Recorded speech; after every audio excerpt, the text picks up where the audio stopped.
Hi Libra and Libra rising, this is your December 2016 forecast. So, a very busy, social and active month for you. Your ruling planet Venus will be joining Mars in the 5th house between the 8th and the 19th of December. So, lots of opportunities for romance, love, connection, pleasure, having fun. The Sun is also going to be in your 3rd house, the communication sector, until the 21st of December. So here the tempo really picks up. You'll find yourself having more conversations, more interactions, just in your day-to-day life with friends, neighbors, relatives, siblings, business associates, and you really want to focus on clear communication and you want to say what's on your mind. It sharpens mental faculties, so it's good for a new course of study potentially. You may find yourself making a lot of short trips. So business connections can be explored. You could be promoting yourself very well. There's errands and phone calls to attend to, and there's lots of interactions. But more importantly, like I said, Venus, that planet of love, fun, leisure, good things and good times, is going to be in your 5th house with Mars. So more than any other planet, Venus in the 5th really wants to have a good time, wants to relax, wants to enjoy yourself, wants to socialize. So, and this can be very good for attracting love opportunities or for deepening existing love connections and relationships. So this is where you really want to have fun. It's all about creative self-expression. You know, people seem to be responding to you for who you are. And really there's a lot of opportunity just to relax, enjoy, and for good times. With Mars here, that's that active, energetic yang planet. So taking the initiative, being a bit bolder than usual. So perhaps for those of you that are single, taking chances in love. And, you know, you already be pushing your energy into those sorts of avenues. Mars in the 5th, also very good for personal business projects. Could also be speculative risks and taking gambles. So Mars and Venus together are really going to provide a lot of focus and fun and flirtation potentially, and just make connections with loved ones and children more intense and pleasurable than usual. Mercury going retrograde is going to be in Capricorn in your 4th house until actually the end of January, but Mercury will only be retrograde for 3 weeks. So this is all about the home, property, your sanctuary, property and domestic and home concerns. So this can also be where childhood conditioning and habits come up, because we tend to be more nostalgic with this placement, you know, reflecting on the past, memories, and just free association. So, you know, it could be a good time to look at patterns of behavior that aren't serving you, a good time for connecting with family members. So Mercury retrograde, perhaps connecting with family members that you've lost touch with, and on a personal level, you may find yourself sorting through things, getting rid of things that aren't useful to you anymore, or, you know, redecorating and refurnishing just to give yourself a fresh perspective. So let's look at what else is happening this month in terms of transits. On the 1st of December, we've got Mars trining Jupiter, and Mars is in that 5th house of passion, creativity, fun, adventure, sports. So this could be also good for speculative risk-taking. This is a very energized aspect. So, you know, it could be good for sports or activities, or again, like I said, for speculative risks, and it's good for advancing your own interests. So if there's a personal business project that needs a boost, this is the one to do it, because you'll be thinking in terms of your own best interests and able to advance your ambitions very successfully. On the 3rd, Mars is sextiling Saturn, and this is between the 5th and the 3rd houses. So this is good for making those structural changes to routine, for planning, for doing all the paperwork involved in terms of launching something potentially, or taking something to print or publish or teach. So developing things. So careful, conscientious, diligent work is is something that you can do with this aspect. So the best of both worlds really, and more of that to come. So on the 6th, Mars is sextiling Uranus between your 5th and your 7th house, and this is going to be hitting your relationship areas, and so it's the house of new romantic interests or significant one-on-one interactions, and this tends to make you more restless and impatient. You're looking for things that are wanting to inject a bit of novelty into those relationships or romances, perhaps taking a risk if you're wanting to go on a date or have a romantic adventure. So this has you sort of behaving a little bit impulsively and irrationally, taking risks around romance and partnerships. So, you know, this is the time to take the plunge. So on the 9th, we've got the Sun in the 3rd house sextiling Jupiter in the 1st. And this is really going to put you in a very optimistic and lucky frame of mind. And as a result, third house activities are really favored: teaching, publishing, self-promotion, selling yourself and your ideas.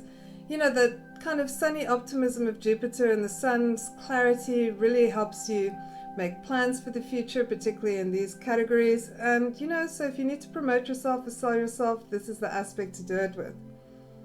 So on the 10th of December, we've got the Sun conjuncting Saturn in your third house, and this is all about routine, like communications and commitments and paperwork that needs to be attended to. The Sun and Saturn tends to bring up duties, responsibilities, obligations.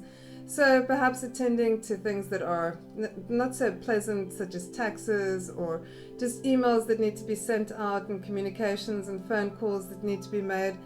So it's good, for planning and practical aspects and getting those sorts of things done. So this is the time when you really want to attend to that side of life. On the 12th of December, we've got the Sun sextile Uranus between your third and your seventh house, and this really favors new activities, partnerships.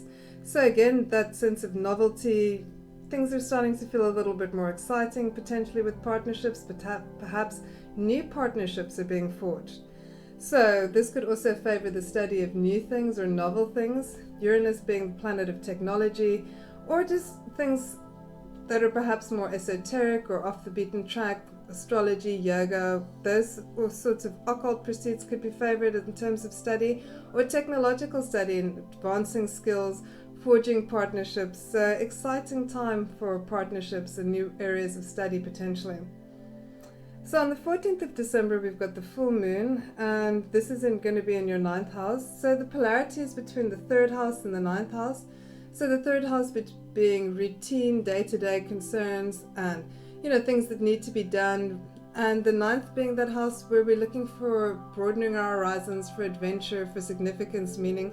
So you may feel a little bit burdened by having to attend to the mundane concerns of life and looking for a little bit of adventure, feeling like you need to do something that's a little bit less routine, less boring. So perhaps making some travel plans or study plans to inject that novelty and stimulation into your life. Your mind really wants to be stimulated right now, so find something that will do it.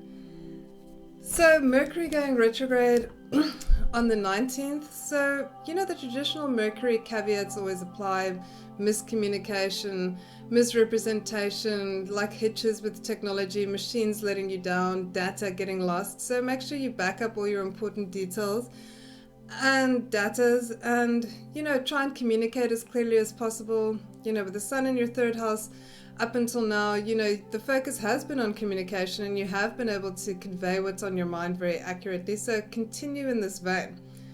And with Mercury retrograde in Capricorn in your fourth, it's all about practical matters, attending to routine matters around the home, going through all your stuff. And that means internally and externally. So sorting through your possessions, getting rid of old things, perhaps acquiring some new things and redecorating. Those would be very fruitful activities with Mercury retrograde and Mercury in Capricorn until the end of January. So really a focus on the home, on your personal, private and domestic spheres as well. So very good for psychotherapeutic modalities, because Mercury gives you that detachment. So you're not as emotionally invested. So if there's aspects of your behavior that you find problematic, that you want to review and reconsider, then this is very good for working through those things, because you're going to have the presence of mind and sobriety to kind of deal with them in very pragmatic, sophisticated ways. Okay, so on the 24th, we've got quite a major aspect between Saturn and Uranus. Saturn is trining Uranus, and this is an aspect we're going to see again in 2017. So Saturn is that planet of stability, structure, order, discipline. And Uranus is that planet of novelty. It's progressive, it's inventive, it's independent. So in trine, these planets are working together very harmoniously. And for you, this is between the third and the seventh house. So the third house, teaching, publishing, printing, those sorts of things, new courses of study. And the seventh house is the house of partnerships. So all significant one-on-one interactions can be stimulated by this. So perhaps partnerships are very productive for you. Perhaps new courses of study are very productive. You can find yourself working in a very disciplined and structured way, but with new materials. So see how this pans out for you, because you'll be revisiting it again in 2017. So on the 25th of December, we've got Venus in your 5th house making great contacts to Jupiter, to Saturn, and to Uranus. So Venus is trining Jupiter, which is always good for having a fun time, for generosity, for socializing, for all the good things. It's the two benefics together. And of course, Venus in your 5th house is all about love, romance, passion, so really engaging with other people, having a good time, feeling very self-expressive. And those aspects to Saturn and Uranus also serve to kind of keep things grounded. With Saturn, service to family members or people that you have commitments to, but Uranus injecting novelty, perhaps impulsive flings or social invitations get extended at this time. So whatever you do, whether you celebrate the holiday or not, be sure to enjoy yourself with other people and have a great time. So on the 26th, another significant aspect that we'll see again in 2017, Jupiter opposing Uranus between your 1st and 7th houses.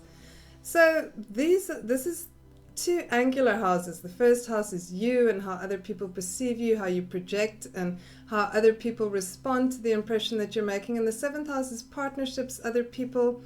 So this is going to be quite significant for you, and you can find unexpected opportunities to improve your circumstances coming at you through partnerships. So events and other people can surprise you, and but in a good way, ways that are going to remove some of the restrictions or limitations you've been experiencing. So perhaps some productive partnerships or benefits from other people come to you through this aspect. So see what happens. But there is the potential for great things to go down. So on the 28th, we've got the Sun sextiling Mars. And this is very good for getting work done, particularly around the home or work around the office, although I suppose it's more likely to be around the home at this time. So this is also kind of energized. It's good for health. It's good for physical vitality. So you'll be able to get a lot done and take control of your home environment. So perhaps some remodeling and redecorating or reconstruction is on the cards for you. So on the 29th, we've got a new moon in Capricorn in your 4th house. So this is that practical, focused attention of Capricorn, because Capricorn is very sensible, very methodical, very strategic.